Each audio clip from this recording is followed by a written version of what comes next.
we are going to call to order the Pentucket Regional School Committee meeting of November 8th, 2025. We shall start out with roll call vote. So Emily Dwyer, I am here. Beth Greenhagen. Here. Mike Hawes. Here. Julie King. Here. Chris Martin. Chris Denny. Here. Dina Machado. Yes. Brianne Walsh is not here, and Emily Zaitsev is not here currently.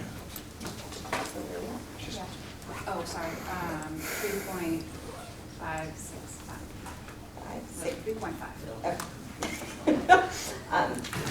All right. Oh, Emily is now here. Emily Zaitsev here. So now we're doing.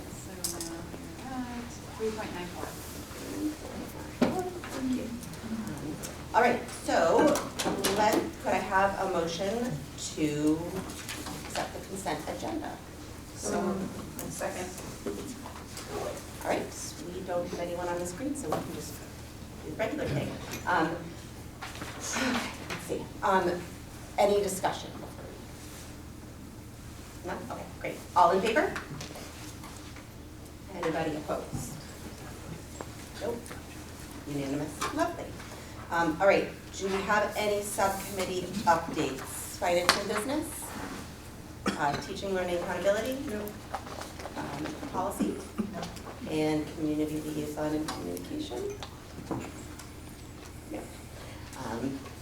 All right, do we have any public comment? No public comment. All right, so then superintendent's news and student representatives news. We have Aiden with us. All right.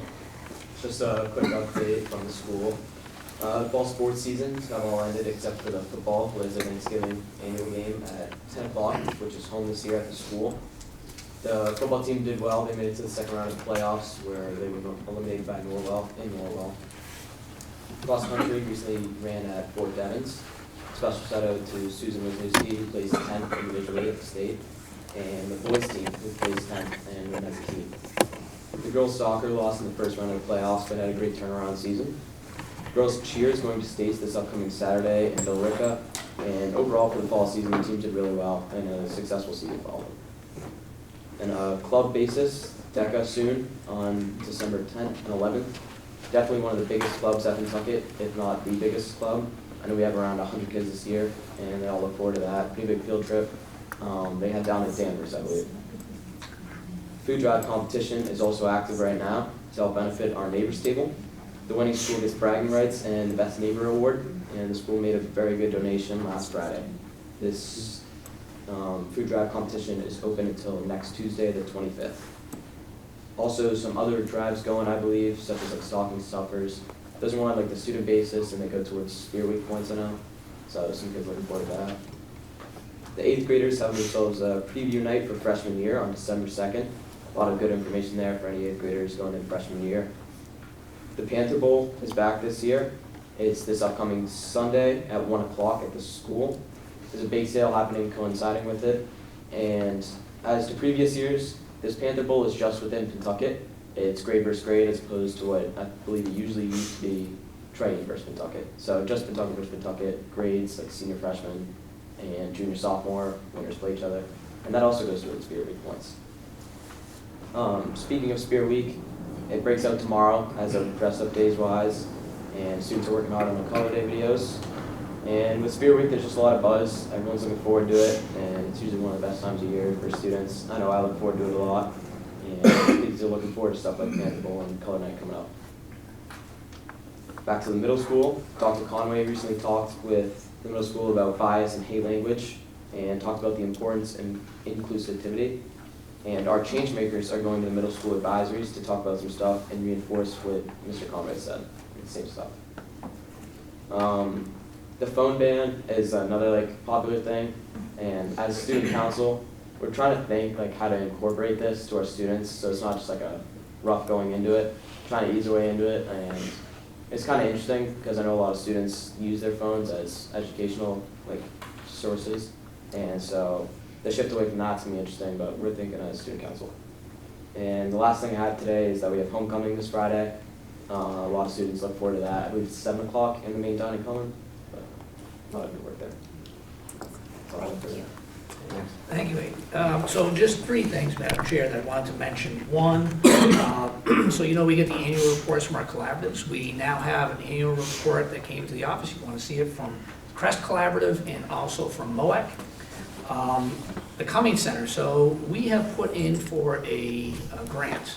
What we are looking for, we've spoken about this a little bit, but it's a big deal. We're trying to get a social worker. With all the issues that are out there going on in our community, we do not have a social worker that go to homes and find out what's going on or provide resources.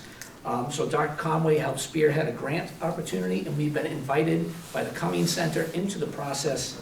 We're looking at possibly receiving $100,000 a year for 3 years for that position if we do a good enough job getting in there and the competition isn't so fierce. The third thing I just wanted to mention is exactly what Aiden had mentioned. You know, all different schools do different fundraisers, Coke fundraisers, clothing fundraisers, food fundraisers. So we were super aware, our neighbors table, we worked with them in the past, and this week in particular is the week where our neighbors table market starts to get depleted quickly. So in speaking with the principals, we tried to come up with a way where we could have a fun, positive experience, positive challenge, where we raise as many funds and get the items that are needed by our neighbors table by running the Good Neighbor Challenge. And so I appreciate you bringing that up. It's a big deal. I was meeting with one of our neighbors table representatives today, and they are extremely grateful, so much that one of the people that heads our neighbors table reached out to the Newburyport superintendent and said, hey, you're not going to let Pentucket get away with this, right? So I'm glad that, but we'll see how it goes. We only have one day of scores in, and right now, who is leading? Page School is leading right now. But you know, the money gets counted on Wednesday, so Thursday morning, those scores will be super accurate. For scoring purposes, they run through, we'll announce the winner on Monday. So it's just a great opportunity for everyone, staff, students, community members, to be supportive of our neighbors table and help provide food security and other personal items that so many of our families are in need of. We're all aware of the SNAP situation. Not interested in how anybody feels about that politically. I'll just tell you the practical application for us is we have over 150 families that are impacted. So when that was coming up, we were trying to work with those families to find ways to make sure they were taken care of. And obviously, something like our neighbors table can do that for them. So we're glad to be able to do that, and I'm really glad that you brought that up because it's a big deal. And if you haven't ever seen Color Day or experienced Spirit Week, it is something to behold at the high school level. Back in the days, it used to be green and white all over the place, banners, but it is a little bit crazy, but all awesome. So glad you guys are doing that this week. And that's all I have, Madam Chair. Fantastic, thank you. All right, so move on to new business, before coming back to you. New business, state of the school district. All right, so again, for those of you who are not aware of what's happening here, at the same side of the parallel, Marcy's got headphones on right now because she's listening, waiting for my name to be called to testify in Chapter 70, which we'll talk about later on. But at any point during this meeting, I had better get my name called. And when I do, the computer's going to be right there. You'll all be in the background, and you will hear me give my testimony. And the North Shore Round Table of all superintendents has allowed me to speak on behalf of all of them. So some of the numbers and what I'm saying is, yes, certainly Pentucket mirrors what Pentucket is, but also everybody else in the North Shore. So just thank you for being here tonight. I know it's not an opportune time to be here at 6 o'clock on a Tuesday evening. I will tell you there are many, many slides here, so I'm not going to delay much. What's going to happen is we're going to hand this over to Dr. Conway, and he's going to talk. You'll hear from all the different department heads and what's going on, and then I'll close things out at the end. Each one of them can just say how they like to have this happen. If they want you to interrupt them, then you can certainly interrupt them and ask questions. If they want you to wait till the end, they can tell you wait till the end. But you're here, you've taken the time, so if you do have questions, please ask the questions. There's a lot of things that happened from last year to this year. So if we missed something, we apologize. But I'll hand this over to Dr. Conway. You've heard his name mentioned already several times, speaking to the middle schoolers, grant writing, but a very, very important person in our school district who's helped, been a critical part of helping us stabilize and excel on our scores and academics. Yeah, thank you. All right. So for our committee members, some of this you have seen, maybe you haven't seen it in the sort of iteration that we'll present it in. So go through a few different things. A lot of this is about achievement and academics, but putting it in perspective of where we are at this point. So we have a lot of high achievement and some recognition I'd like to point out. 367 students last year took AP exams. That's a really high amount, and additionally, 304 dual enrollment students. So we have over 80% of our graduating seniors leave here having taken a course that makes them eligible for college credit. I think we're pretty proud about that. It's something Mr. Seymour started probably almost over a decade ago, and I think it just sort of continues to grow to do that. Last year, we had received the AP Silver Honor Roll. Looking for gold soon, we'll get there. But we also had the AP Access Award, and what that means is for students who traditionally had not been able to access AP tests and exams and classes, they were given that opportunity. Of note, and I think Dr. Bartholomew attended this recently, we were honored by the Mass Department of Ed as one of only 60 school districts across the state that are actually outperforming our pre-pandemic levels.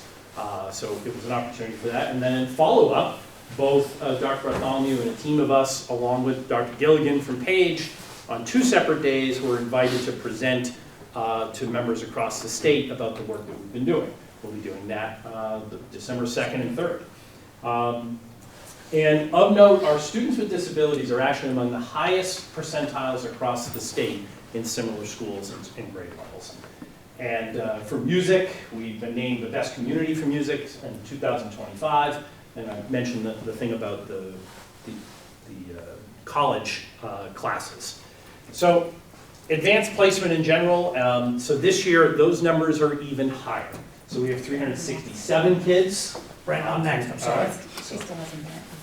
A minute. Well, how about I pause You right pause. now? You can get yourself ready, right? And I was ready for this, I knew that. That's what the list is.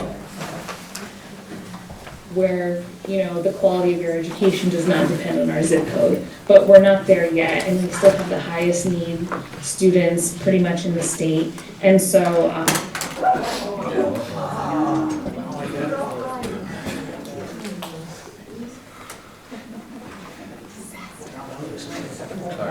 like, oh, the gateway cities already got their turn. No problem. SOA was so great, we're all set for them, but we still are struggling. Thank you so much. You're welcome. Thanks. Thank you. All right, next we're going to call Justin Bartholomew.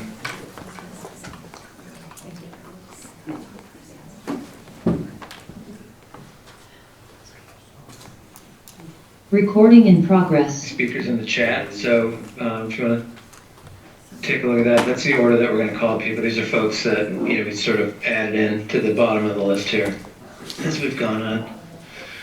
Go ahead, Justin. Thank you so much. Good evening. Thank you, Mr. Wolfson, Mr. Betancourt, Mr. O'Donnell, Ms. Betancourt, sorry, Mr. Bell, Mr. Sullivan, and the entire team for holding this meeting and allowing our communities to provide feedback and experiences. You're here with the select boards of Groveland, West Newbury, and Merrimack, along with our entire school committee and FinComs. My name is Justin Bartholomew. I'm the superintendent of the Pentucket Regional School District. I'm speaking to you this evening as a member of the North Shore Superintendent's Roundtable. On behalf of my district and the superintendents of Triton Regional, Tri-Town School Union, Swampscott, Salem, Rockport, Peabody, Newburyport, Masconomet Regional, Marblehead, Manchester, Essex, Linfield, Ipswich, Hamilton Wenham, Georgetown, Danvers, Chelsea, Beverly, and Amesbury. I'm here to provide you with the following information which we collectively discuss extensively throughout every school year, so we have a strong understanding of how each of our unique school districts are impacted by the formula. First, I just want to point out that here I am speaking on behalf of superintendents. We collectively support 48,334 students, 4,393 professional educators, and our communities account for 435,771 residents. So with that in mind, here are some key issues that we would like to have addressed in any future changes to the formula. The current Chapter 70 formula is rooted in an outdated and overly complex formula. It has created untenable financial burden for many of our communities, forcing impossible choices between fully funding education and maintaining other vital municipal services. We simply cannot accept a system in which property wealth, which does not equate to disposable income, is used to disproportionately inflate the required local contribution, causing minimum aid districts to fall further behind. Furthermore, the formula's failure to adequately capture the rising, uncapped cost of special education, particularly out-of-district placements, creates a structural deficit that threatens the quality of services for our most vulnerable students. It is time for a comprehensive overhaul that modernizes the funding mechanism, utilizes accurate measures of fiscal capacity, and introduces a transparent, adaptable structure that can be regularly reevaluated. These reforms cannot be delayed, as many of our districts are increasingly experiencing dire budgetary consequences. So we have 3 recommendations. Number 1, overhaul how special education is funded. Aside from the unpredictable cost of health insurance and transportation, special education is the most expensive sector of nearly all public education budgets, accounting for nearly 1/3 of our budgets. Second, stop using property values in the formula. Silver communities, like many on the North Shore, are crippled by this because the retirees living in these expensive homes didn't buy them as expensive homes 30 years ago. Use statistics removing the outliers and calculate the median income for each community. Finally, modernize and simplify a new formula that is transparent, can be explained, understood, and importantly, be reevaluated every 4 years to determine if changes need to be made. Communities are drowning in making decisions that severely affect their education in their towns or their ability to maintain their infrastructure or keep the community safe. This applies not just to those districts of the North Shore Superintendent's Roundtable. We must not forget our colleagues on the South Shore, or especially our rural colleagues and their struggles continue to exist. More than 70% of us are identified by Chapter 70 and its formula as held harmless, as it's not capable of adapting to the unique and expensive circumstances many of us face. Obviously, this is a complex task that the state legislature will hopefully undertake, and as such, in addition to what I'm saying here this evening, we'll be submitting more details as an entire roundtable of superintendents to help more clearly explain our experiences and the realities of our municipalities and regional school districts. Thank you for your time. Appreciate the work. Thank you.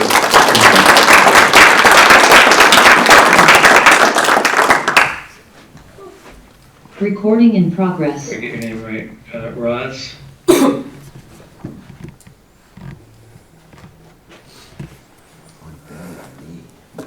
All right, Dr. Collins. Back to the important stuff. Yes, Sorry about that. thank you. Tough to jump right back in. So I think as we were talking about, we offer a whole suite of advanced placement courses. I won't go through every piece that's in here, but we have our students doing exceptionally well in our AP courses.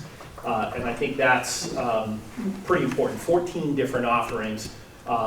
Many of the APs are averaging above 3s, and in some cases even 4s.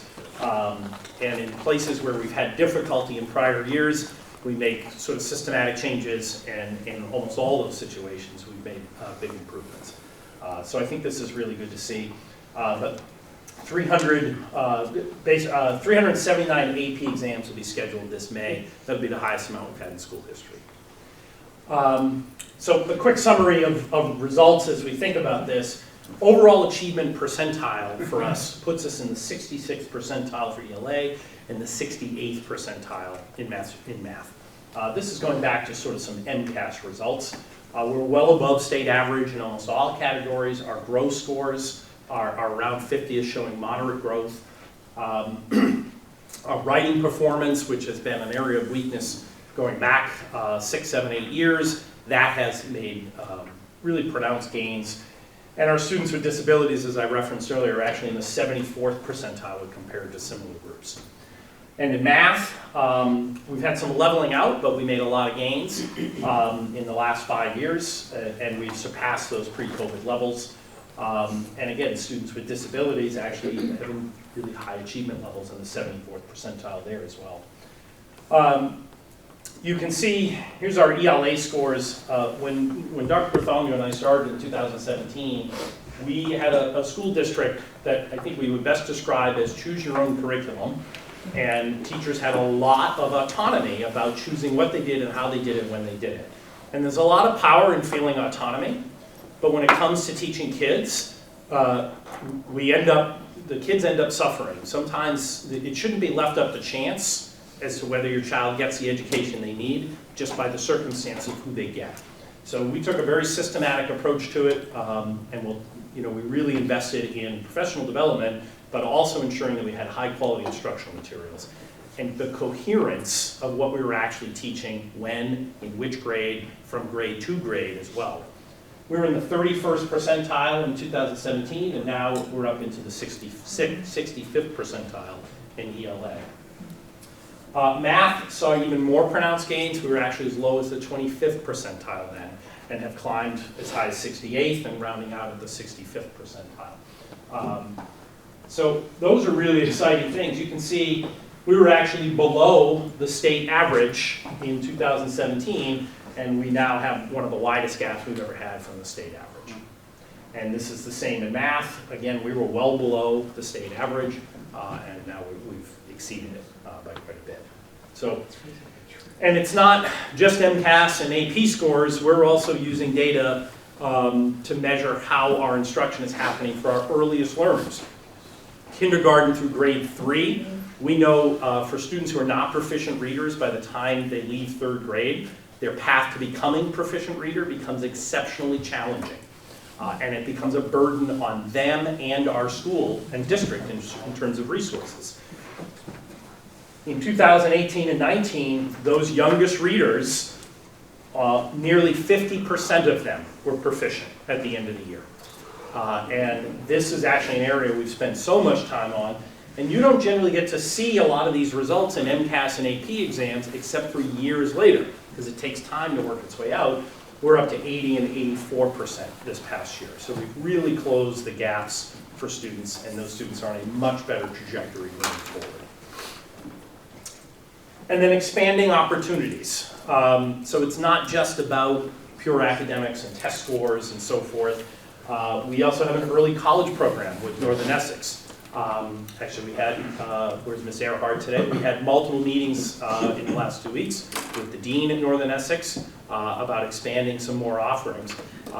We joked, we hear there's going to be an electric water taxi now from Havel. We can just bring the kids back and forth on a ferry.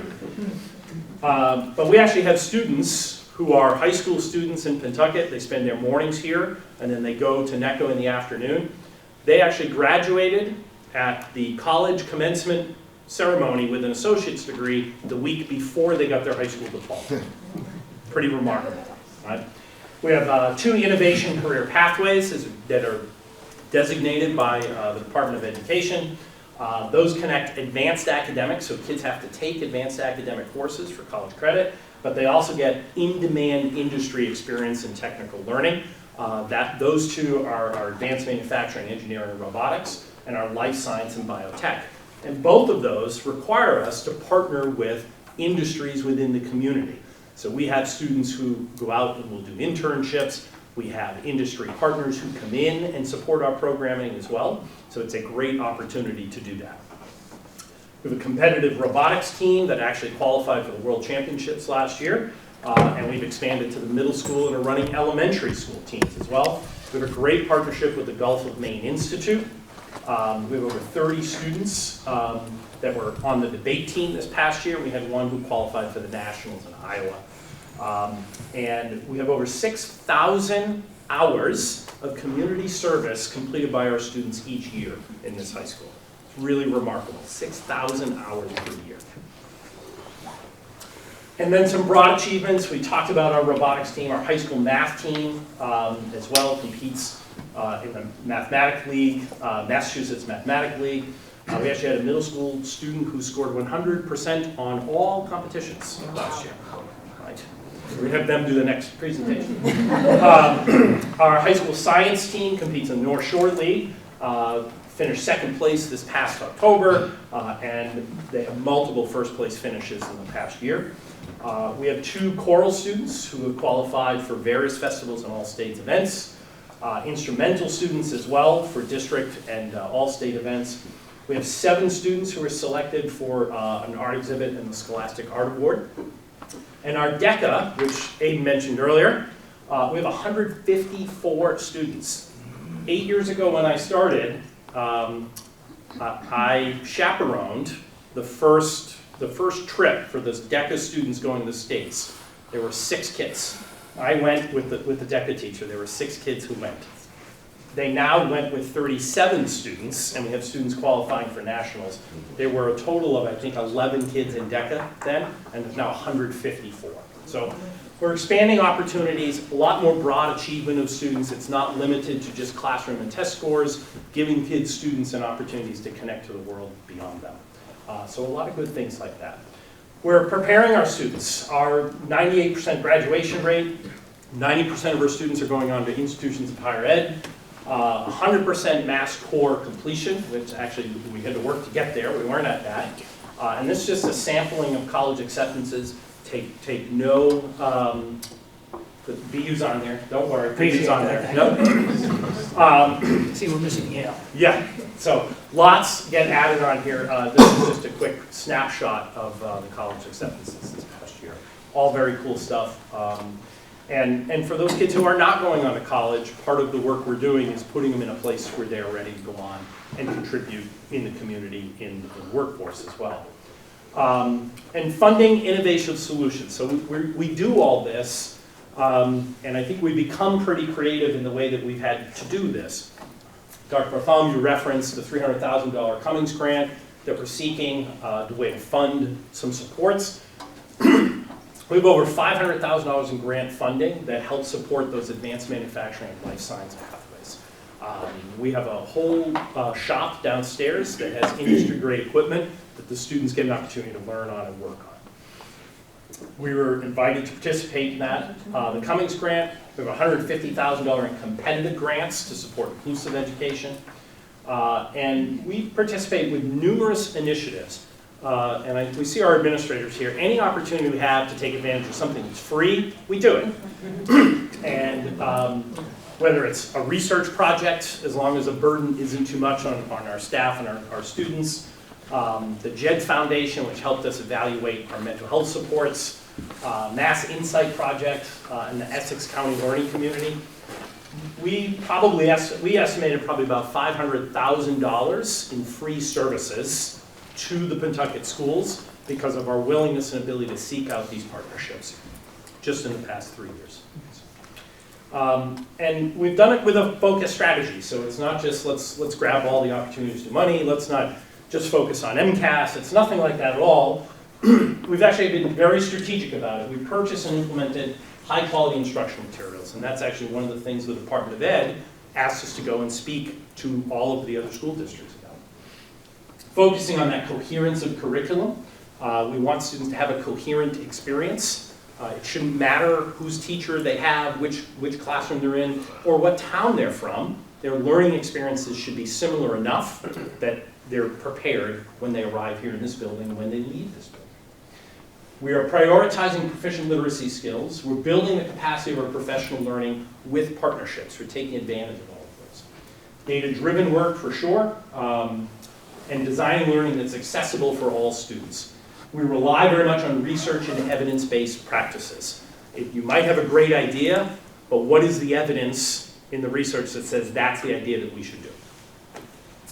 And we support teacher growth. We have pipeline development programs where we're promoting staff members from within. We're supporting them in their pursuit of higher education so that they can stay with us and teach here in the district. And we're creating schools where students have a sense of belonging. And that may be one of the most important things that we can do. We can do all of that work that we want. If a student doesn't feel like they belong here, they're not going to be able to take advantage of that. And that's our work in doing and what we do forward. You'll hear from everyone else tonight, whether it's facilities or whether we're talking about special education or technology. I will say, all of their work that they do goes back to that last bullet point. That's why we do it. And that's what we're here for. So. And now I'm going to turn it over to Marcy for special ed. On the record, that I don't want to follow you next year. No, you said that. Right here. Otherwise, he'll- It's tough act to follow. You said that last year I too. did, We and you missed made it. it. Sorry. I'll remember it. Does anybody have any questions for Dr. Conway? Or- Oh, I just jumped out of there, sorry. Wherever you want to stand.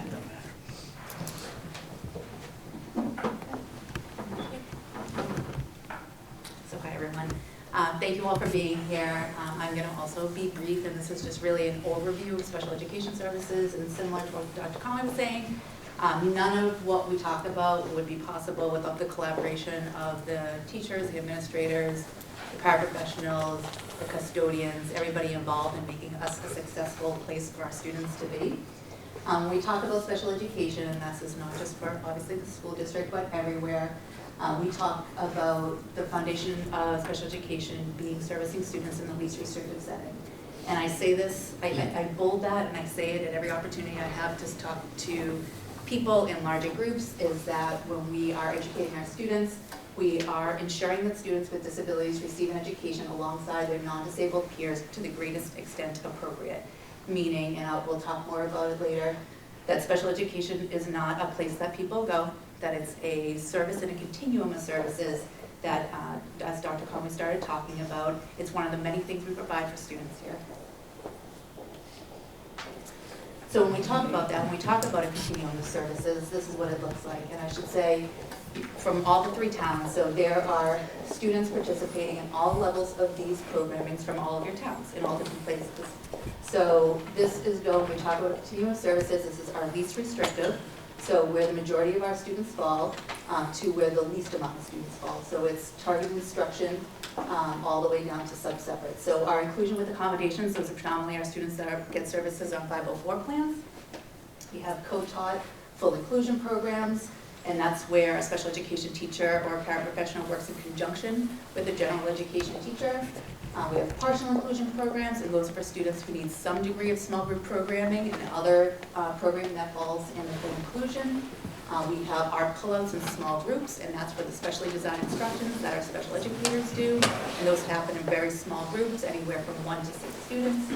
And then we have our substantially separate programming, and that is for our smallest group of students who receive their services outside of the general education classroom for over 60% of the school day. So typically 3 to 4 classes that are in small groups that are in the general education curriculum.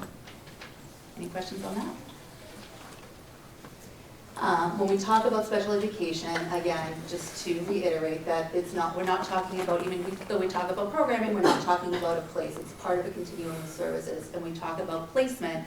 Placement just means the amount of, it's not a place, but though we call it placement, it's just the amount of time that students are receiving services. So a student who's receiving full inclusion services receives special education services less than 21% of their school day. If they are partial inclusion, it's between 21 and 60% of their school day. And if it's a sub-separate programming, it's greater than 60% of their school day. So we revert back to things like place, but it's really, placement doesn't necessarily mean place, it just means time. On the continuum, you heard Dr. Thorne will talk about this in his testimony, are also our out-of-district placements. In this district, we have 35 students that are currently placed out of district. And even within the out-of-district placements, there's a continuum of services. So with out-of-district placements, the next least restrictive placement outside of public schools are our collaboratives. And in this district, we belong to 2 collaboratives, which is Crest Collaborative and North Shore Collaborative. But there are also 2 other local collaboratives in the area that also provide services to our students. Next to that, first, we also have students that are in other public schools. So that is the next least restrictive. Then collaboratives, then private day placements. So those are a little bit more restrictive in their makeup in terms of their DESI profiles of what they provide for services. And then the most restrictive program that we have 2 students in, is our residential program. So that's 365 days a year, 24-hour-a-day programming. So I think one piece, in trying to wrap your head around special education, we all are aware of how expensive it is.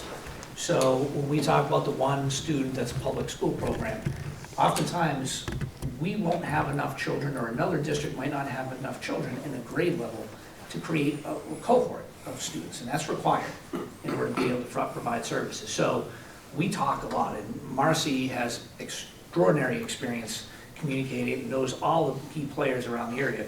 So she'll reach out to them and say, hey, we've got a student, you happen to have a cohort, and instead of paying the higher fees that we would get from out of district placement, even though it is considered out of district, it's at a much more reasonable price. Or we have one of their students, they take one of ours, and so it's just, it's a lot of work that she has to do that you will never know about, but she does a really good job of it. So our obligation is, they call it create or locate. So our first obligation is always to create programming within our home district for our students. And if we are unable to create that program, our next obligation is to locate it elsewhere. This is district by the numbers. So when I was standing up here last time, I was 4 months into being here. So there were a lot of things that I thought I knew at that time that I know differently now. So one of the things that we talk about is looking at overall the picture of what special education looks like for this school district. And we do so many things from the ground up for all of our students that contributes to decreasing these numbers in an appropriate manner. But for now, the state average, and I will say this is a delayed state average, so the state average, this is probably a year or two behind in reality, where our numbers are like, from October 29th, I got numbers. So the state average, is probably closer to 21 at this point, but the Pentucket average is 24. And what that looks like is that the high school is well below the state average. Do you mean that that's how many percentage of Our kids out students. of, that are placed out of this? No, this is in district. This is in district by the numbers. So we have 35 students out of district, but in district, the percent of our students that are receiving special education services is 24%. The state average is 20.6, probably closer to 21. Our high school is well below the state average, probably something like 15. And again, these numbers change daily, right? Because things change daily. It's just under 16%. The Bagnell Middle School and Page School are all around 24%, and our Merrimack schools are hovering around 30%. Now again, I'll go back to say, that's not we have students from all of the towns and all the different schools. So the Merrimack schools house the most of our sub-separate programming. The Bagnell school has the next amount of students in our sub-separate programming, so they are more kind of high needs programs within those buildings.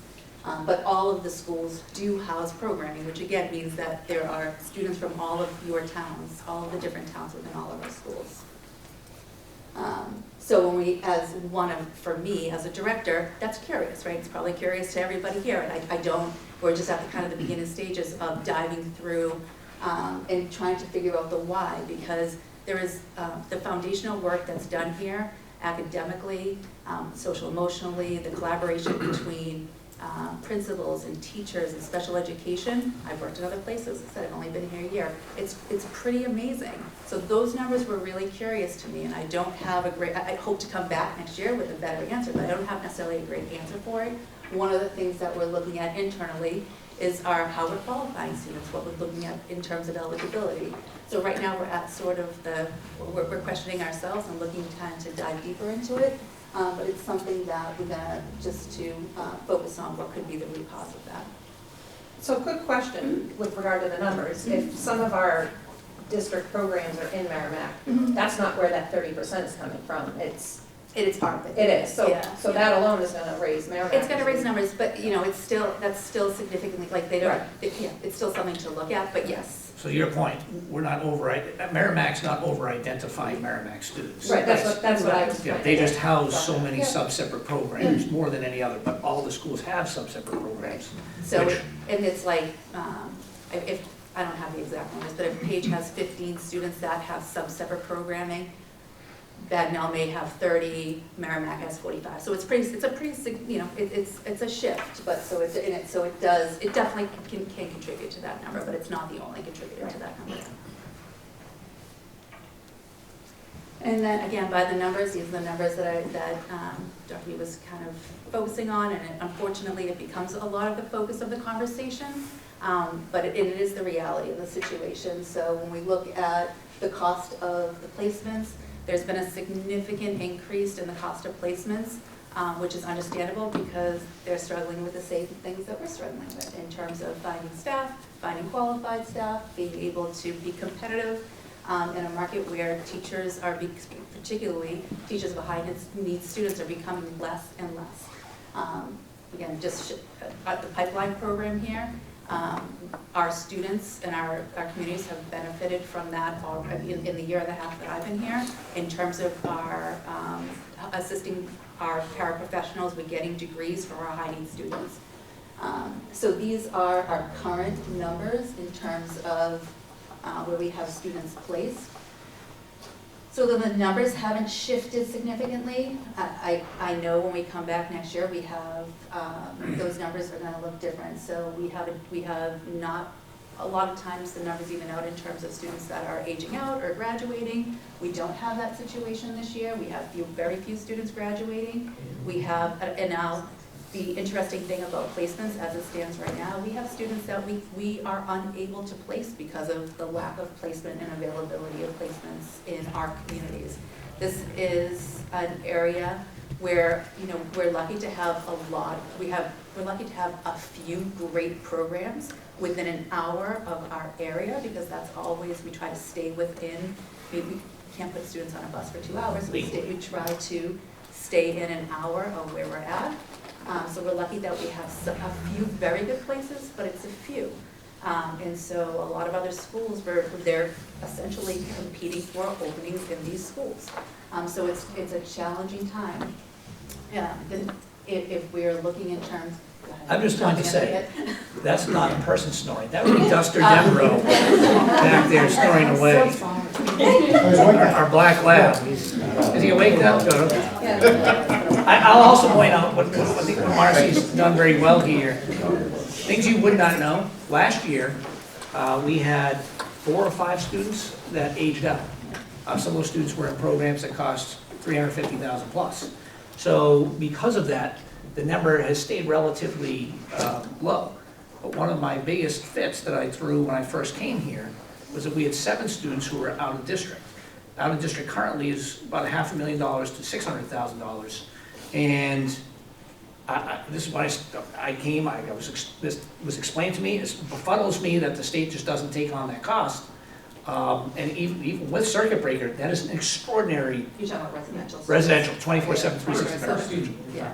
So per student, yeah, cost per student. 500, 600,000 per student, yeah. So when you had 7, back then it was about 3.2 million. If with today's cost, it'd be 4.2 million. That's real money. Like someone shows up, you're floating that money until you get it reimbursed. And 2 other factors, just so, like when we look at these numbers and how extraordinary they are that aren't factored in, is transportation costs are not factored into this amount. That's another well over $1 million in cost.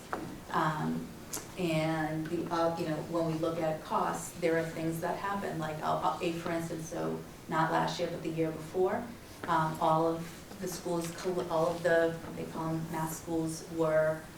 Collectively were allowed to increase their tuition by 14% because it had been so long, there was some inequities, so that was a huge, huge impact for school districts over a 1-year period that all these schools were able at one time to increase their tuitions by 14%. Even given that, there's maybe 9 schools on the list, we have students at 3 of them, who are, they go through a request process. I've not seen the request, I've seen schools back out of it, but have not seen the request process be denied, that are requesting almost 30% or over 30% increase from this year to next year. So we have 3 students that are currently within there that are at those schools. So just those 3 students outside of the regular tuition increase that will happen, those 3 students that will cost the district an additional $100,000. Unexpected $100,000. So I will tell you to this point, that's talking about OSD, you'll all recall that 14% increase. What are we supposed to do with that? Like, all of a sudden, you are allowing private schools to charge. OSD has recently said they might allow conversations with public schools about how this impacts them. But to Marcy's point, I ran the numbers, because you sent me that information. One of those schools is looking at an increase, I think it was 32.4%. Another one was 39.2%. 3 students were going from 103,000 to about 147,000. So it's going to be over $100,000 that cost. But we are a small district. So when I talk on behalf of the round table, those bigger districts have a lot more kids going to those schools. So everything should be relative, but that is an unexpected cost that's not reimbursable. That is off the top, like that's real money. There's no circuit breaker to cover that. That first year, that's going to be $120,000 we have to come up with. And also speak on behalf of the students, we need these places. This is not just because we Yes, can't do correct. our job. That's absolutely We need these places, so particularly in smaller districts where, again, our obligation is create or locate, we can only create so much, right? We only have the capacity and the resources to create so much, so. And I'll just finish part of her, one of the parts of the written testimony that's included in there that we heard, I know Mr. Naves was there, Julie King was there, a parent stood up and said, you're putting a target on the backs of special education families because those children need to be there. We can't provide that service. They need to be there. That the state doesn't just step out. We understand there's beans, there's someone's counting them, but most other states just cover that cost. And they say, okay, you are now covered by the state. They go through a process. They inspect to determine whether or not a child deserves that service. If they do, they cover it. But around here, I mean, it's just luck of the draw. If someone moves in, they need to be there. It's an extraordinary cost. And go ahead. Sorry, I just want a clarification. When you have an individual that's in residential and you said 365, 24/7, I understand we would be responsible for the residential day programs, but is the actual residential program, that what you just mentioned, the 365, that is also something that the district is responsible for? Yeah. Okay, interesting. And to that great question, but I'd like to point this out. They'll talk forever about this. Even though a school day is 6.5 hours at most, Mm-hmm. we pay for the full 24 hours. That child is not living with their family. They're living at that place, not for educational reasons, but clearly for health reasons. Safety, safety issue. Health and safety, right, health or safety issues. Insurance, that is, we all would look at that and say, well, that insurance should be covering that. No? So when this conversation is had with legislators, they will say, if we cover that, then your premiums are going to go up, which is laughable if you work in a municipality, because you know how high premiums already are. What difference does $50 really make if our premium goes up that much and you cover it? Like, it certainly saves us a tremendous amount as a community, but it's a very odd system. Yeah, and just a quick follow-up. Are there any residential 24/7s that also are day programs? Yes. There are, okay.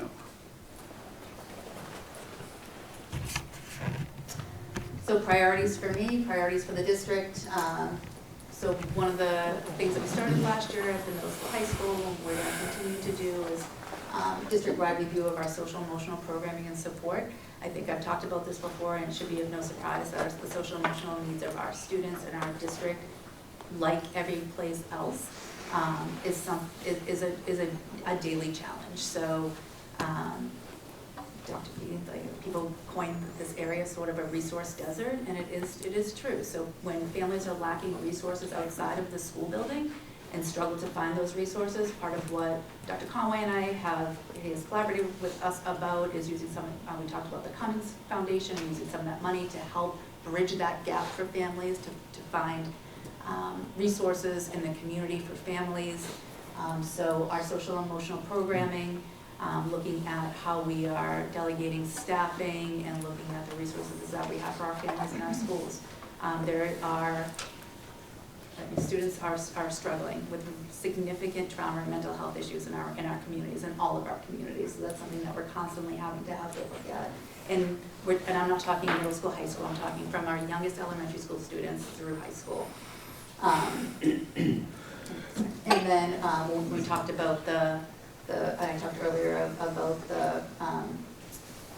the percentages, again, looking at, I think something that we've done well over the past year and a half, 2 years, is really looking at not how our individual schools do things individually, but really coming together as a group. I have wonderful special education coordinators who are administrators in their buildings, and working with them and looking district-wide about our eligibility criteria and how we're training our teachers. And something that you'll all be a part of to some degree or another is that for special education and civil rights, every 3 years we go through a public review process. And so there's cycle A and cycle B. Right now we're in cycle B. So it's a review, sort of a public review, not sort of, a public review of our policies and procedures around special education and civil rights. So I'll be posting about that in December. They'll be reaching out to families, they'll be reaching out to community members, CPAC, the school committee, to get feedback from the community as well, so in terms of parent surveys. Any questions? Oh, yeah. So special education goes 3 years to 22 years. So does Pentucket have their own adult program? Yep, we have 18 to 22 programming at the high school. We have, we have, I think we just had a wonderful, if anyone wants to do something that is wonderful, I just highly suggest going to one of our Unified games. Go ahead. Oh, it's tonight? Yeah. Of basketball, we hope to have a many more unified season. I think we were looking at bocce, because at our last home game, one of our wonderful students who will be aging out at 22, they had a wonderful senior ceremony for him at the game. If anyone's looking for something to do at 4:30, I just implore you to look at that schedule. It will make you feel wonderful for at least a few hours. Do they still run the coffee cart? They run the coffee cart, yep. Right? They deliver now. Yep. Friday mornings, right? Yep, yep. Yeah, Yeah, so we had a central office field trip last Friday. Thanks, everyone. And I'm going to introduce Suzanne, or let Suzanne and Mike introduce themselves when they come up. School finance, almost as interesting.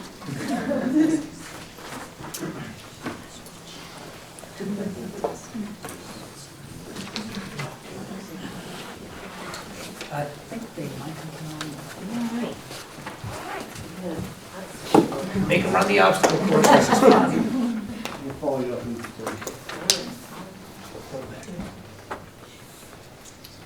Hi, everybody. I'm Suzanne Wallace. I'm here tonight to introduce Mike McIntyre. So Mike McIntyre is a Groveland resident. He has 25 years of accounting and treasury and finance experience with BNY Mellon. Mike came to us in the spring, and he was interested in learning more about municipal finance and the school business official role. So he's been working with me and Justin, excuse me, and the town finance managers. And he has been reviewing all the current contracts, and forecasting the annual figures, and we asked him to do a 5-year projection of the school budget. So, welcome, Mike. Good opportunity to take an intern and ask tough questions. Good evening, everyone. So, like Suzanne said, we did a 5-year budget projection from fiscal year 27 through 31. So this is going to help us plan responsibly for the next 5 years, and hopefully this avoids any surprises down the road. And we're preparing the substantial decision making that's going to need to be made.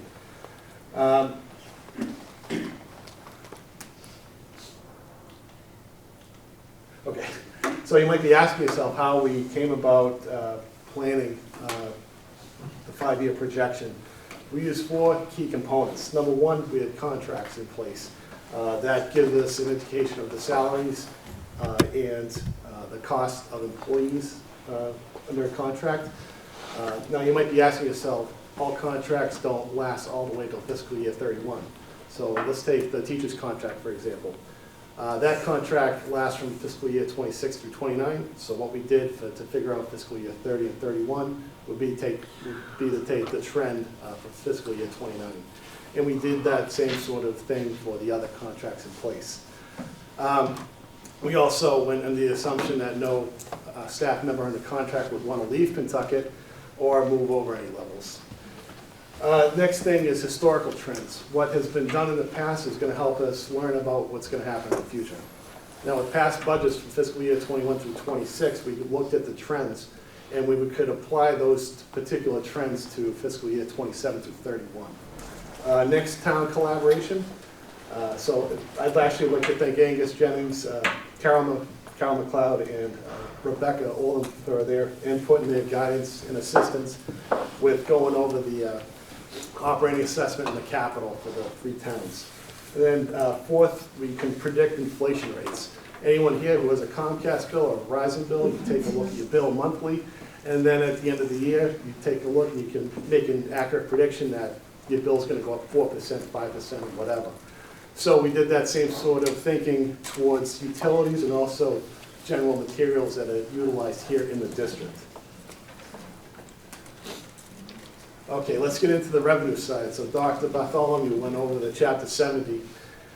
So Chapter 70 for Pentucket, that counts as 25% of the overall revenue for the district. Excuse me. Now, Pentucket is known as a held harmless district, and that sounds like a really nice term.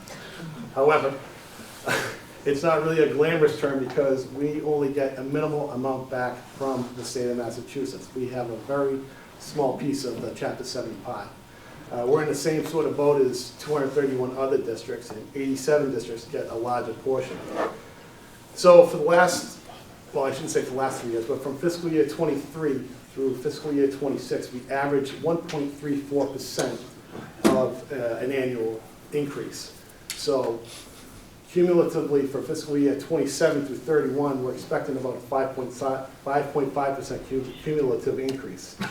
Now, I haven't talked anything about the expenditures yet, but this 5.5% figure doesn't keep pace with all the expenditures we have coming down the road.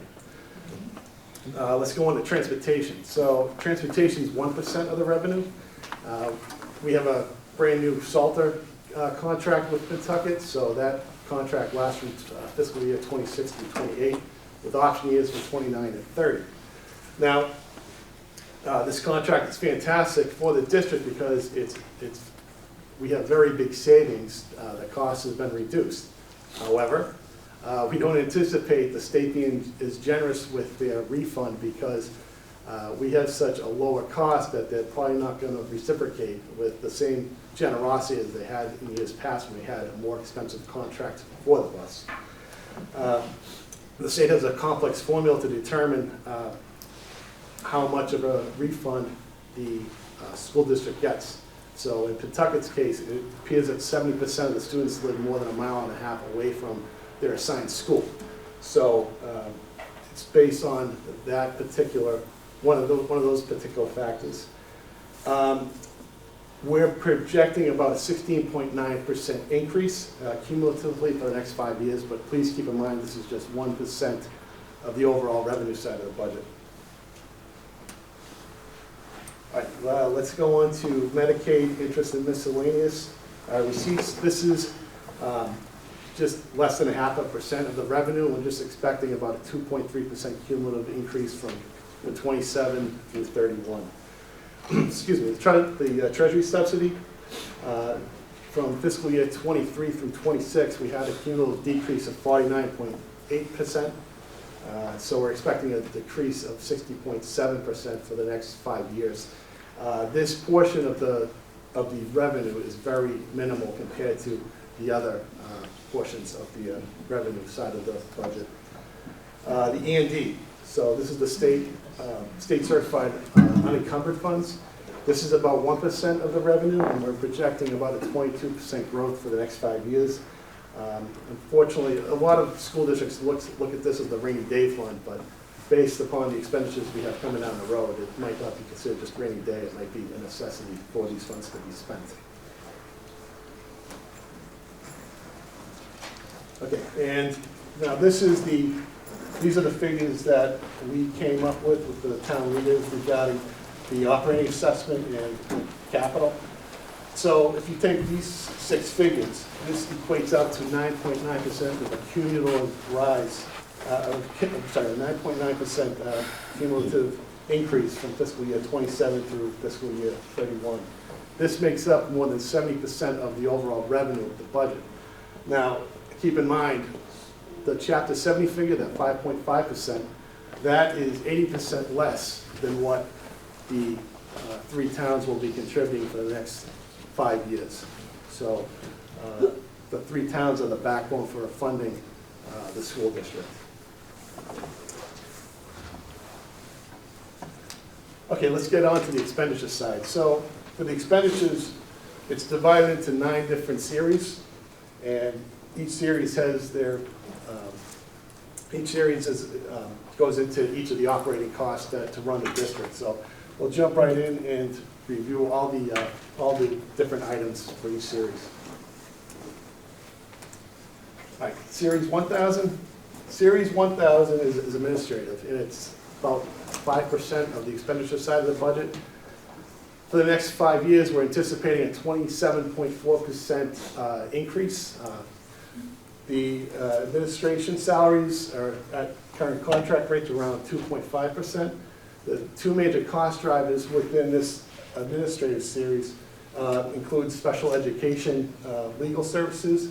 We're anticipating those services to go up about 63%, just due to complexity and ensuring that the school district is under compliance with the Commonwealth of Massachusetts and any laws or rules that they might bestow upon us. And also technology costs, we're anticipating those to go up about 80% cumulatively underneath this series. Software upgrades, MIS hardware upgrades, and also MIS supplies. Okay, next up we have the Series 2000, which is the classroom instruction. This expenditure is the biggest chunk of the budget regarding costs. This counts as over 40% of the expenditure side of the budget. We're anticipating about a 14.4% cumulative increase over the next 5 years, and that averages out to about 2.52% annually. Underneath this series, this is where the teacher salaries, special education salaries, and support staff are. Based on the current teacher's contract, this goes up until fiscal year 29. Major cost drivers inside this series includes, by fiscal year 31, about 20% of the special education services will fall underneath Series 2000. And then about 4%, or 1.2 million, will go towards mental health and guidance services. All right, let's get on to Series 3000. This is pupil services. This is about 8% of our budget, and this is a fast-growing portion of the expenditures. Biggest cost driver inside this particular series is special education transportation. Now, from fiscal year 21 through fiscal year 26, the cumulative increase was 105.1%. So we are projecting that there's going to be an average annual increase of about 15% for special education transportation. By fiscal year 31, athletic costs are going to be about $530,000.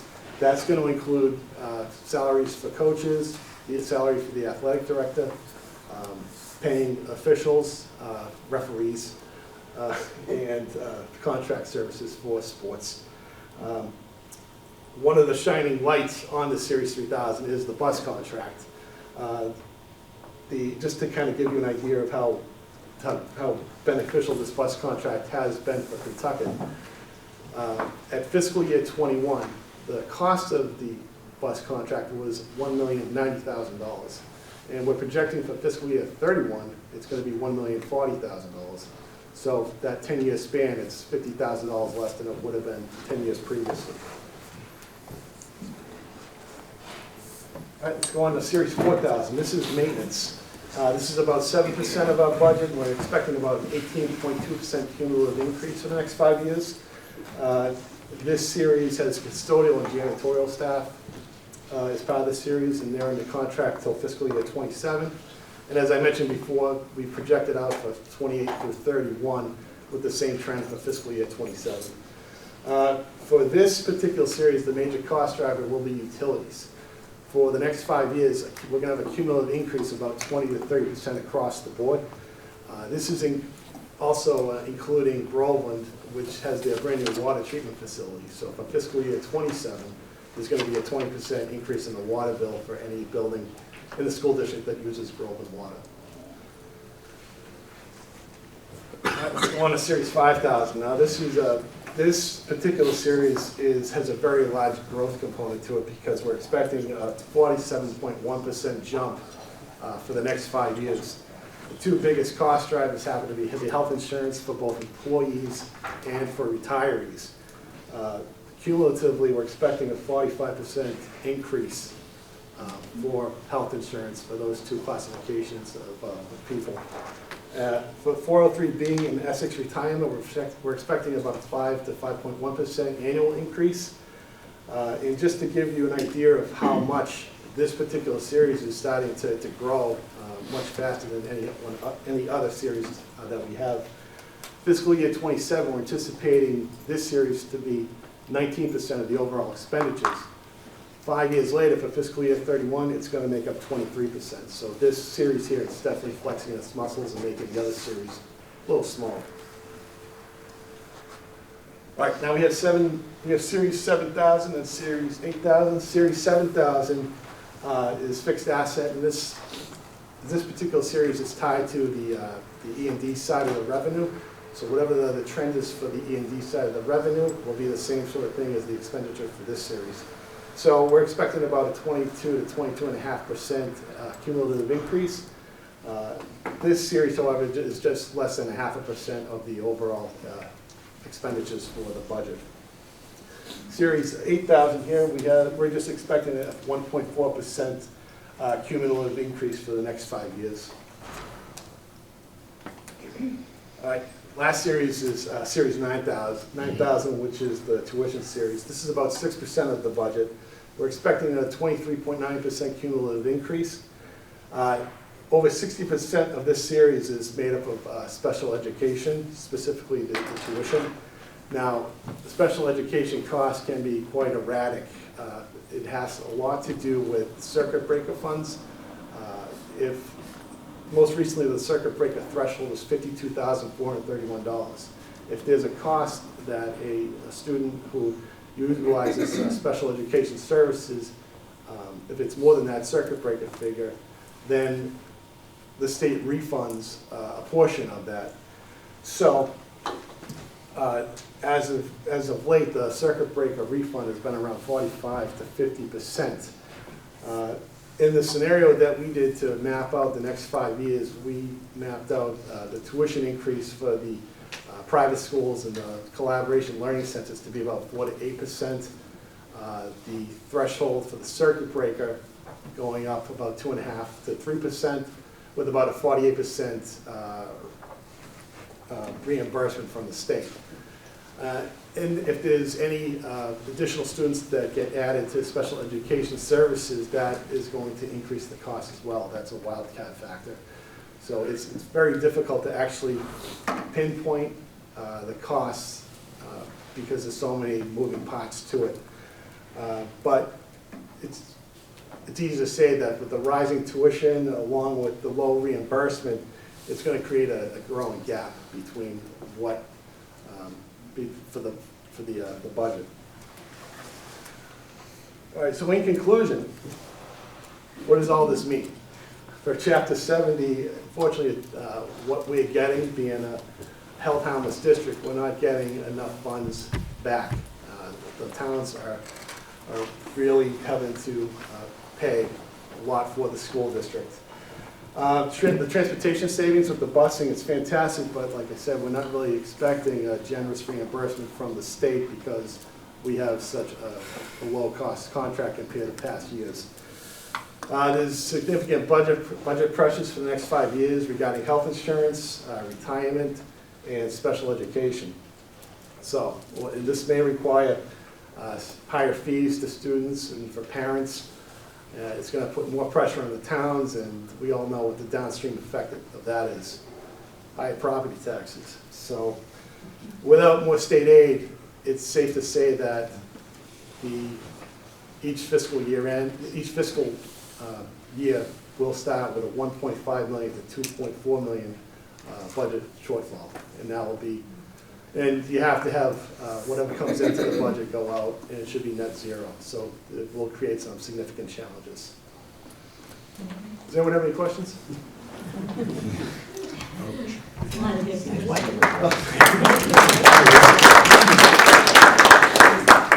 Thank you for all that hard work. Oh, thanks. That was a lot. Yeah, So it gives a lot us- of numbers. Gives us a lot to think about, right? Yeah. So I just wanted to talk about our budget process for this year. Right now, we're doing internal prep. We're meeting with the superintendent, the principals, the senior admin. We will be working on the budget while we're waiting. January 28th for the governor's budget deadline. She should give us her numbers, and then we'll know what the local contribution is and the Chapter 70 numbers. I will present the budget book on February 3rd. We will have the public hearing on February 24th here. Or maybe downstairs. Might be downstairs. And then March 10th, the school committee will have the opportunity to vote their budget so they can send it to the towns. Does anybody have any questions? Thank you. Oh, I have to introduce, Cat. Kat, that's right, I was thinking it was John and Bob. Yep. We're going to put a sound check. Yeah. Good shape. Sound check verified. All right, so last year, we went through all the upgrades and growth from about 2021, 2022 up until last year. So some of this is going to be a recap of that, but we're also going to talk about what we're looking ahead at. And I promise you that our presentation will be the shortest one. So. This year's technology update looks at where we are now, the challenges we faced, and the next steps to strengthen access, security, and sustainability. Let's begin with a quick recap. Currently, we manage about 4,000 computing devices across the district. All elementary classrooms have their own Chromebook cards, and kindergarten classrooms each have iPad cards. Incoming 7th graders receive a Chromebook for school and home use. Teaching staff have dedicated laptops, Chromebooks, and/or desktops for consistent school and home access. We also manage about 500 classroom presentation devices, including Newline interactive panels, Epson interactive projectors, document cameras, and flat panel displays. These all support instruction and communication. Our network and infrastructure form the backbone of the district's technology operations. Access points, switches, and servers all serve to provide the necessary, reliable, high-speed internet connectivity at each of our buildings. And this network, in turn, comprises the vehicle for connecting students and staff to the digital resources they use every day. These online resources are curated and organized for convenient access and data privacy compliance. Resources are delivered through a user-friendly hub. ClassLink Launchpad provides secure one-click access to district-approved tools from any device. We maintain a district database of approved resources and vendor privacy agreements for staff to consult before using them with students. Some educational vendors earn money through subscriptions, while others profit by selling student data. So, we joined the Tech Student Data Privacy Consortium to make sure our students' information is protected from commercial predation. Through this partnership, digital resources are vetted under FERPA standards, and only vendors who sign contracts like this one, agreeing not to sell or share student data, will be approved for use and added to our district-maintained resource database.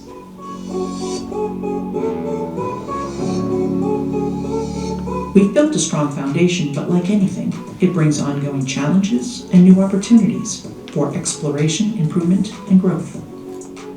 One ongoing challenge and opportunity is maintaining equitable access across all schools. To ensure reliable access for all users, we follow a phased replacement plan that refreshes one grade level at a time. Careful planning and continued pursuit of grant funding for upgrades and replacements will keep our technology sustainable and current. And of course, we'll continue selecting the best tools to support curriculum and evolving needs. Financial viability is achieved through budget planning and resource management. Up to this point, we've managed to fund many of our major equipment upgrades through Federal Emergency Connectivity Fund grants and elementary and secondary school emergency relief funds, helping extend district resources and reduce the impact on local budgets.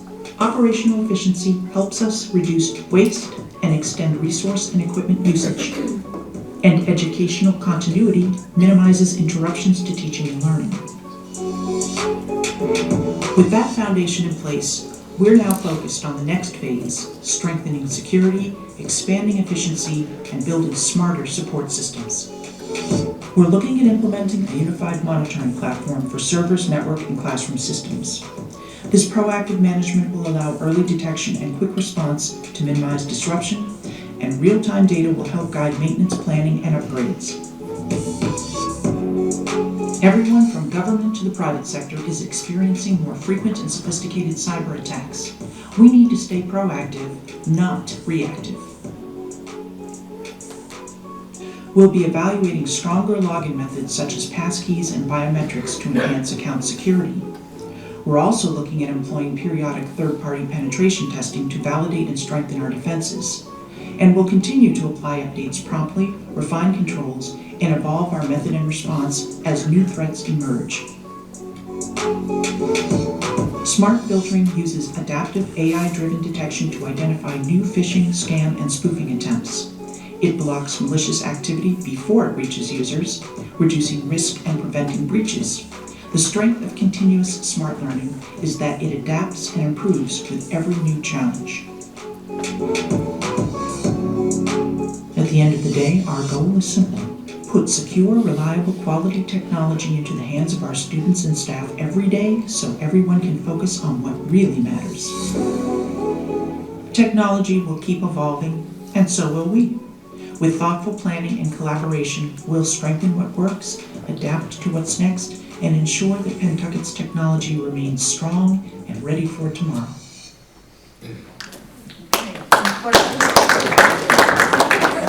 Anybody have any questions for Kat?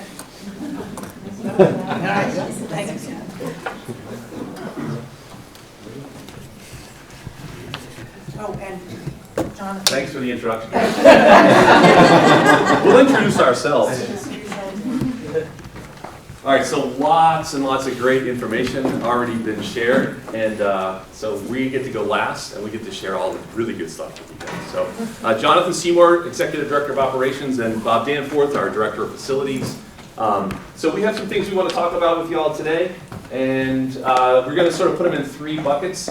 We're going to talk a little bit about each building and talk a little bit from sort of capital planning and improvements, and then we're going to talk a little bit about sort of like our day-to-day and preventative maintenance, things that we're chasing all the time. And then last is we're going to talk about how we use the facility and partner with community groups and also are able to bring in some revenue for us to protect ourselves going forward. So let's start with the capital planning in each building. So, you know, if this isn't any new information, everybody knows this. We have a partnership with each of the towns and we have this capital planning threshold. So, we're just going to sort of talk through each building and a couple of examples of things. So we're going to start here in Groveland. We have some before and after pictures. This is the library, if you don't remember what this looks like. It looks a little stark with everything removed from it. But we did a great project with the town of Groveland where we did a bunch of flooring work this summer and took carpets out of rooms in the library and we're able to replace them. This is what the new library looks like. This was a really great partnership as well with the PTO who contributed some funding to help paint and provide the furniture. So that's what it looks like there. There's a few more things that we're doing as well as we go through the school year. We're going to be doing some upgrades to some of the security features. We're going to be enhancing the phone system and doing some paving when we get to the end of the school year. So, Groveland, just like Merrimack and West Newbury, great partners, investing back into the building and working with us to address needs that come up as we go through the school year. As you look, if you were to look at the capital plan for the Bagnell School, you're going to see lots of things on there. We're chasing things, because just the age of each of the buildings, right? There's always something that's kind of going on from a facility point of view, whether it's toilets leaking and broken and things like that. So it's a constant chase for us to be repairing stuff and just kind of band-aiding things and then looking at like, hey, this is a bigger piece that we need to do some capital planning on to address some of those issues. So let's talk a little bit about Merrimack. So Merrimack's challenge is they have 2 buildings, right? So everything in Merrimack, it's like ×2. So that's a little bit of a challenge. Merrimack, again, another great partner investing in their building. If you're familiar with the Sweetser School, this is a really different look. Did a lot of work on the outside of the building, taking out some shrubberies and improving the line of sight and security in the front, installing some benches. And one of the things that's present in all of our buildings is there's asbestos flooring and asbestos insulation and things like that. So, our job is to maintain that stuff and keep it from being an issue and then be proactive with the towns to try to be removing it piece by piece. And so eventually you look back and say, like, we've taken a significant amount of that out of the building. Again, Merrimack, 2 older buildings, have invested heavily in things like heating systems and, again, flooring examples. But there's like many plumbing issues and needs and things like that. Again, if you looked at the capital plan, you'd see that there's stuff there that we're trying to plan for larger expenses going forward in the future. One of the things at the Donahue School, we got a window project. We're looking maybe to partner with the MSBA and do an accelerated repair, but we have to wait another year before we can even apply for that. So, again, some thinking down the road. So speaking of thinking down the road, right, West Newbury has just completed an extensive study of the Page School. So we have a lot of great information about what's going on there. What are some things that we can be thinking about in the short term while the town takes this deeper dive and looks at, like, what are we going to do long term with the Page? So one of the things we're doing with capital planning at West Newbury is taking all of those recommendations, particularly the short-term ones, and converting that into the capital plan. So we can plan for that next sort of 10 years, depending upon, no matter what happens with the Page School, we know we've got to be in there for a while, and we've got to continue to invest. So speaking of that, this is the gym floor. The town invested in sanding this back down to the wood and then refinishing it completely. The gyms in all of the schools get incredible amount of use. Obviously, every day in the school day, but now we're into basketball season. So 24/7 from like 8 a.m. until 8:30 or 9 o'clock p.m., every gym at every school is just used constantly. So they get a lot of wear and tear. And eventually, you just have to sort of take it down to the studs and you got to rebuild it, which is what the town did here. Also, a couple of great other things that the town did here, replacing the phone system. We have, these are a couple of entrances to the back, off the back sort of playground area, replace those rooftops of those entrances, keep those lasting a good long time. So again, some really great investments that are happening from all of the towns in their buildings. So let's finally just talk about the one building that we're in, which is our brand new middle high school. And as you probably know, we did have a small fire back in January. The fire itself was small. It really damaged a pretty small amount of the stage area, but there was extensive smoke damage to the building. So we've been on a kind of a protracted project here. Because the building is so new, because the facility is so amazing, we didn't want to cut any corners to just kind of like, hey, let's just quickly wipe everything down and move back in. Because this is our auditorium, it's our state-of-the-art theater, and we want to make sure that it lasts for a really long time. So we've got a great partner with our insurance company, and they are working with us to basically clean this place from top to bottom, which is complicated because you basically have to deconstruct the whole thing, clean everything, and then put it all back together. So we're making progress, and we hope to be back into this space sometime in the spring.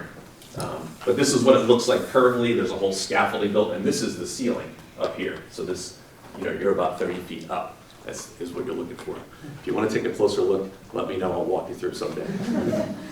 All right, so that's just a little bit about the middle high school. Another little mention, this just came this week. So if you know anything about building and design, there's a process called LEED, and it encourages designers to think about sustainability when they're building and designing. And so we achieved the LEED gold standard, so this is a really nice achievement for the district, for the towns, for the architect, for everybody involved in the project to get this recognition. And it's right downstairs, and as you walk out today, take a look and see the new LEED gold plaque. All right, so let's talk a little bit about the preventative maintenance side and the repairs that we're doing on a daily basis. And I'm just going to let Bob kind of step in here and talk. Bob and his crew are the ones that are receiving the nonstop work orders and requests of things that need to be repaired, or they're out there doing their quarterly maintenance. So just give us a little bit of a view as to what's going on there, Bob. Okay. Well, for one thing, first, I want to let you all know that we are working on the signs out front, so there will be no questions on that. We're working with the sign company and the architect to get them squared away. So, but anyway, the grounds around this property and all the other schools are in fairly good shape. The playing fields are holding up very well. Not anywhere at all except for the pitcher's mound. We're going to have to replace a little piece that we can replace ourselves. So the grass soccer field is still in great shape. The girls softball field is in great shape. And just the grounds in general from all the schools are in fairly decent shape. From preventive maintenance side, we do quarterly air filter changes in all our HVAC units, rooftops, and unit vents. Plumbing, I'd like to say that we do about 90% of our plumbing in-house, unless we have a toilet that has to be pulled off the wall or something like that. But we do have some plumbing issues in a few schools where pipes are corroded underneath and getting clogged and everything. And we're working with the towns to see what we can do to try to take care of that. Bob, if I'm not mistaken, we have, almost every elementary school has a plumbing issue. Yes. I know that Donahue School has only one adult bathroom left open, 3 of them are closed. Two of them are closed, okay. And then, we're constantly going out there trying to knock them off. Yes, that's one of the biggest issues facing them. But like the plumbing, the faucets and all that stuff, we replace ourselves and all that stuff. So and any electrical, we got a part-time electrician, comes in 2 days a week. We take care of any electrical issues that really need to be taken care of. This building is a little more complicated. It's a smart building, so we're still learning on the lighting system and everything else, but we're gaining. So just an example behind you on the screen, Bob, we have this system that's called Yep, FMX. This is our building management system. So all the custodians and maintenance staff and the admin assistants and the principals have access to this, and this is where they can submit things. So all of these requests go into the system, they come right to Bob's inbox, and then he's able to take those and then go to his staff and assign somebody to come out and fix this light or this phone or this hood issue or the door that doesn't close or doesn't open right. So this is just like our constant flow of work that's constantly coming in. I get probably maybe 3 to 4 of these a day. So sometimes it could be 5, 10, whatever. And I have to prioritize who gets to go first, so, and that's what we try to do. Others things like snow removal. Our staff here, my team, does this building only, these grounds, because all other schools are so big that we just don't have the staffing. So we sub out the other schools, and we do give them support and clean up after the thing. Is there any questions? I mean, anybody have any questions on? All right, great. Thanks, Bob. So this is the last piece. We're just going to talk a little bit about, Bob mentioned that the fields are in good shape. We do have amazing facilities here at the middle high school, but we have excellent facilities in all of the gyms in the elementaries, and they get used constantly. So, it's a pleasure for me in what I do to partner and work closely with the people that run all these youth organizations in the towns. And all of these groups and others use our facilities at no cost. So you often will come by, right after school, you'll see all the high school teams on these fields or in the gyms, but then later in the day, you'll see a lot of the youth groups coming through and using it. So it's really great to see all of our kids from our communities out being able to use these. And then there's also room in there for us to have partners outside of that where we're able to bring in some revenue. So these are just another, again, a little sample of some groups that are able to use the fields and facilities, and we're able to charge these guys a rental facility fee for when they come in. So all of that comes together. We run some summer programs where we have our staff and our coaches using the fields in the summertime, and then you put all that together and we're able to bring some revenue back into the district. And what we do with these funds is that those go into revolving accounts and we're able to use these. Well, the idea is that down the road, if we have the need to fix something, replace something, eventually the fields, even the artificial fields, which look great, they have an 8 to 12 year shelf life. We're going to maintain them really well. I think we're probably going to get a little bit more than that out of them, but they do eventually need to be replaced. And so the idea is that if we sort of stock this away year after year, you have to fix something, you've got some money, but then you have to do a big replacement. Hopefully we've got some money saved. So it's a little bit about what we're doing, from facilities, capital planning, the daily maintenance and repair, and then trying to plan ahead by giving our community a chance to use the field, but also use it as a place to generate some revenue. So I think I get to introduce Dr. Bartholomew. Right. So thank you for your time. We appreciate it. There you go. So ultimately, the question is, what kind of shape are we in? Are we in good shape? Or are we not in good shape? Here's just some different numbers of different things students do. You heard Dr. Conway talk a little bit about, here's all the accomplishments, but some of the things we had questions about. What are our band numbers looking like? And we can see that that's a big increase. We were at only 49 high school students in band in fiscal year 23, up to 90 now. And at the middle school level, we were at 75, and that's up to 126. That's excellent. You want to see that. Can we sustain that program? We're going to find out. Athletics. In fiscal year 23, 779 students. Now our student population has dropped. Right? All we have, the school choice students have had left. They're back now, and now we're over 800 students participating. So that number is slightly increasing as well. And athletic accomplishments, girls basketball, softball, and the co-op swimming team, they all won the Cal championships last year. And then you can't see it, but Tanner Kamuta, he was a state champion in wrestling. And at the same time, Jackson Barbalant was the state champion in the 1,000 meters. So that's pretty neat things at the high school side of things. And at the elementary schools, one of the biggest things that they do, and if you've never seen this, please do yourself a favor. Go watch one of these shows. They're funny, they'll laugh the entire time, but when you're watching it, think about the teacher who was running this that is somehow able to magically, 1, get the kids to know their lines, 2, get them to learn the music, and 3, is able to move them around. There's over 100 kids in each of these performances, and there's only like 8 people on stage at a time, but every single kid gets involved. I think the Lion King Jr., there was Simba, you all know Simba. Simba was like 8 different characters. Like there were 8 different kids that played Simba at different times of life. It's amazing. And the kids love it. They're very fun to watch.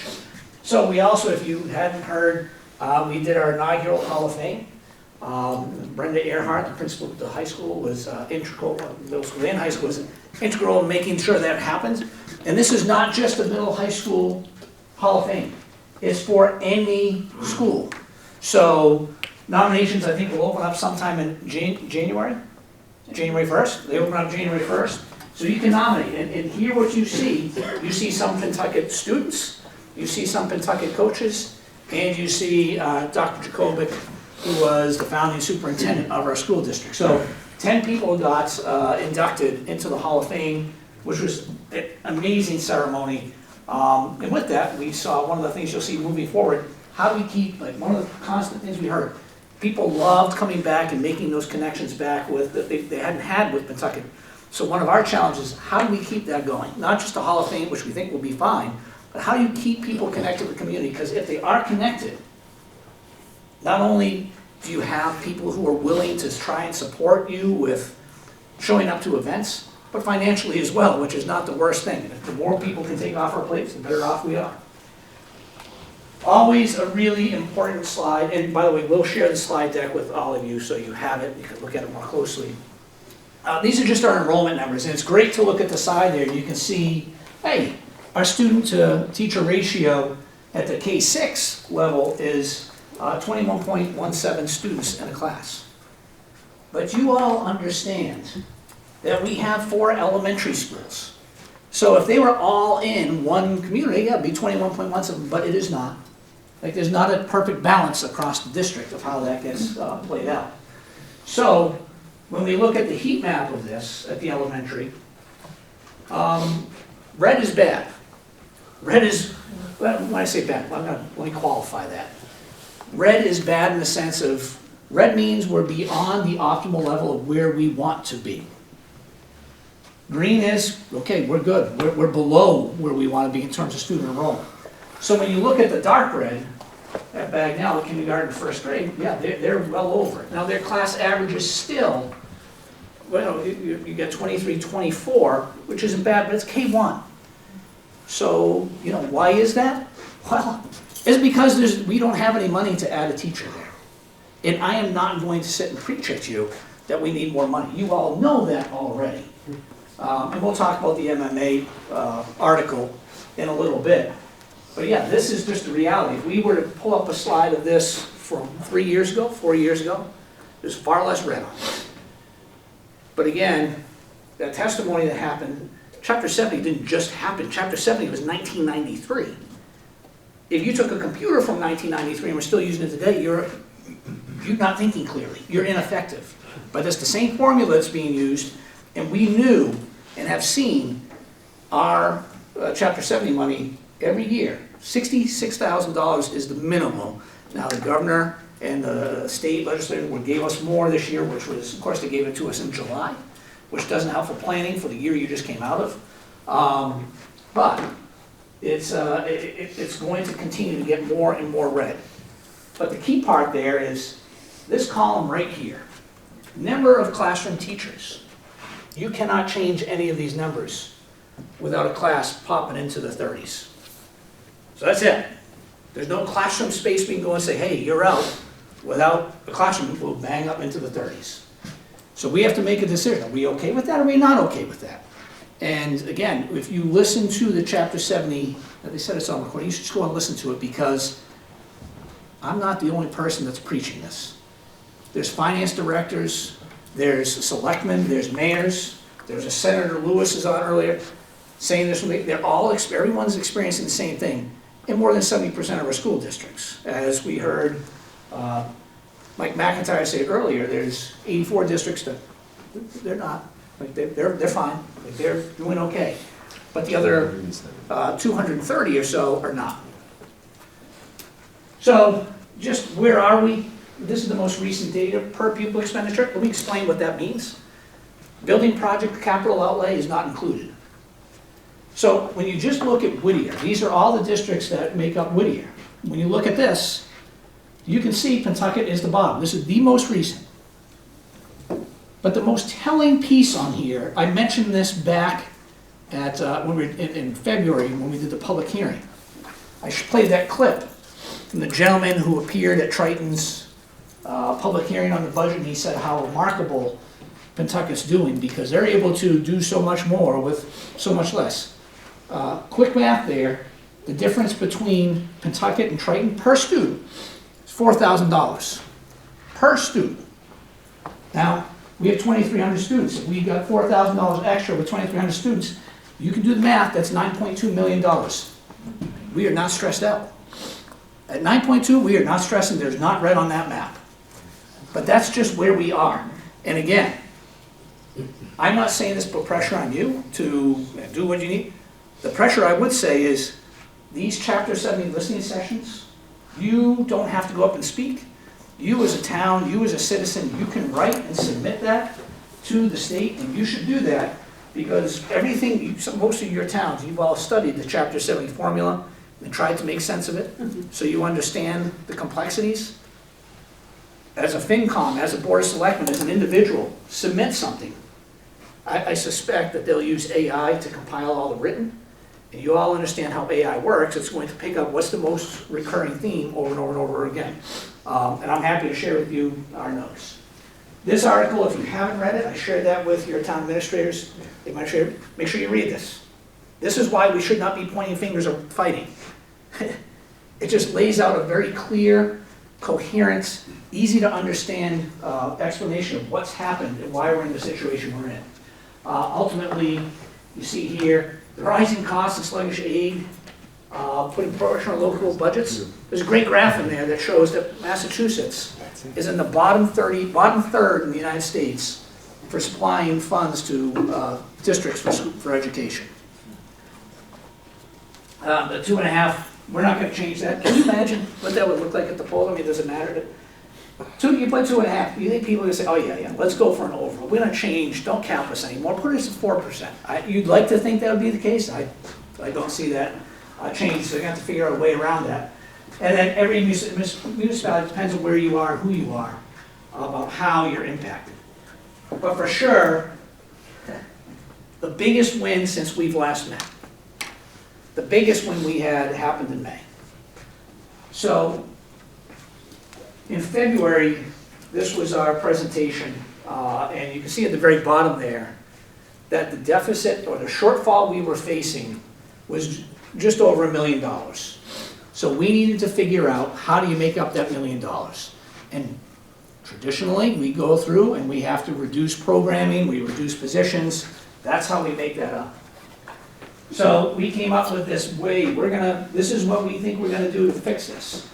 So we had pre-K. We went full-time pre-K, and a big percentage of pre-K now is in a revolving fund, and we pay those employees out of revolving. So it's like those positions got removed, but they're paid out of the revolving fund, and they still exist. We were hoping for about $300,000. We did school choice for the first time in 13 years. So we said, hey, high school can hold this. Let's allow for 20 students per grade level. If we only get 60 kids, that's still $300,000 would be the minimum.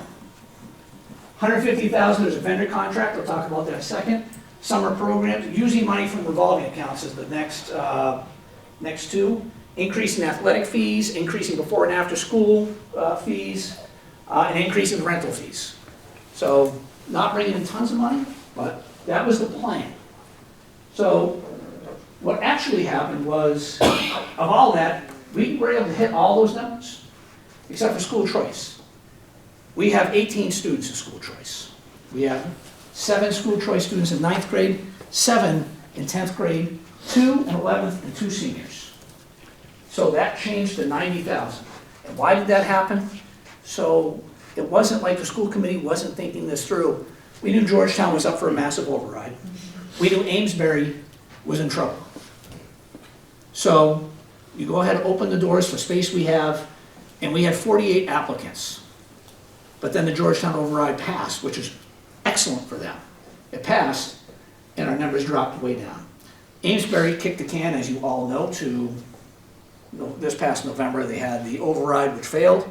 So, we didn't get it. So our shortfall became, we were able to do all those things, $345,000. So the biggest win, we cover the $345,000, which I put up there, is always the equivalent to like 7 teaching positions, is the blessing and the curse. You heard Mike McIntyre talk about this repetitively. Finally, there was competition for transportation contracts. It does not happen in recent memory. In most places, prior to last year, increases in transportation were going up over 20%, and there was only one bidder, so that's what caused the increase. But Newburyport had a contract that I don't think Salter thought was going to happen, and Coach came in, it was a competitor, won that bid, And Salter wants to make sure they have this, so they came in $1.5 million under what we were currently paying on the contract. So that saves us about $500,000 a year. So you take that 345, and we are already at the deficit of 150. That covered our deficit last year.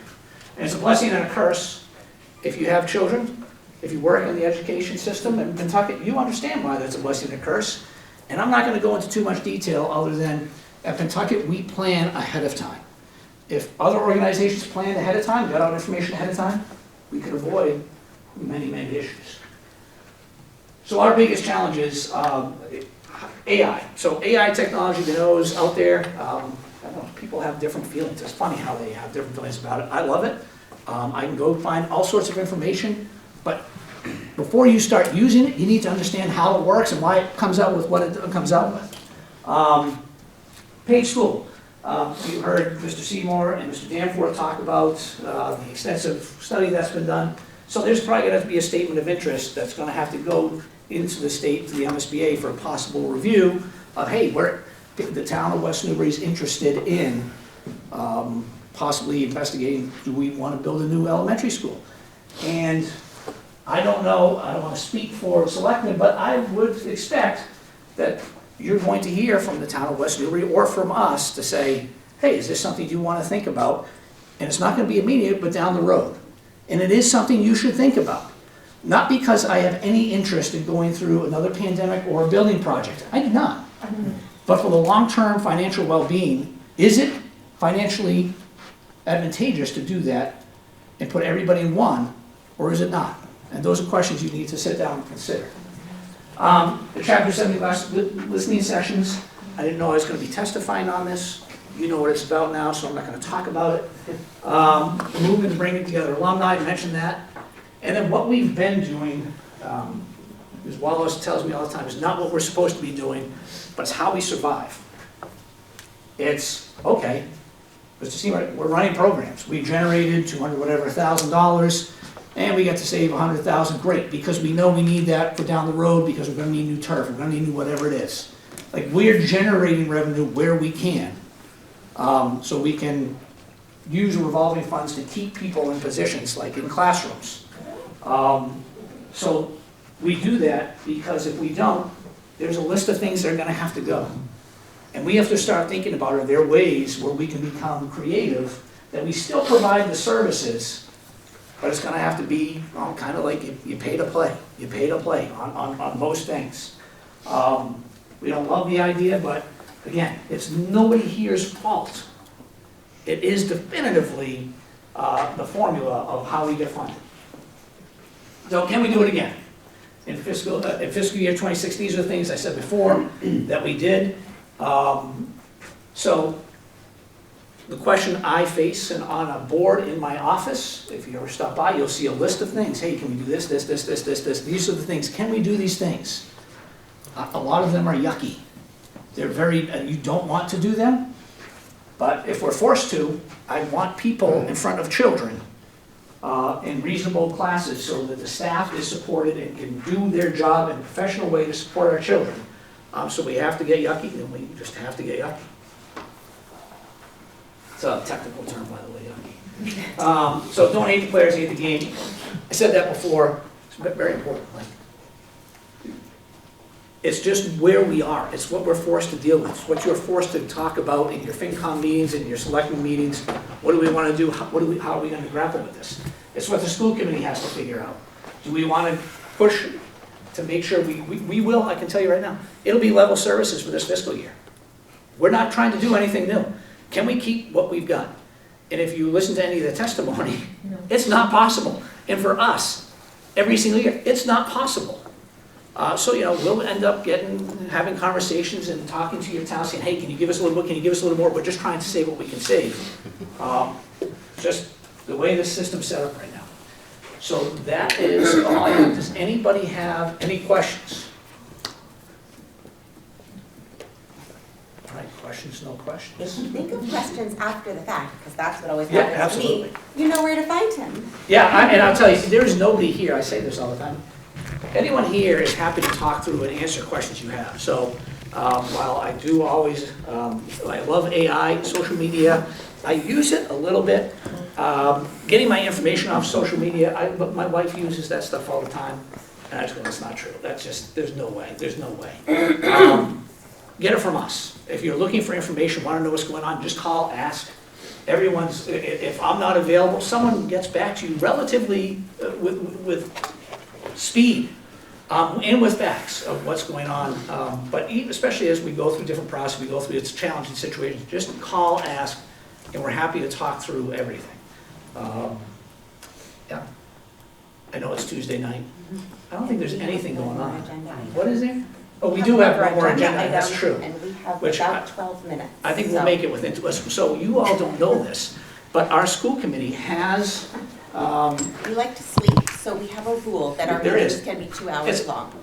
maximum. Without a vote, we can't go past 2 hours without a positive vote. So if nobody has any questions, I will just thank you all so much. I really do appreciate you coming out tonight.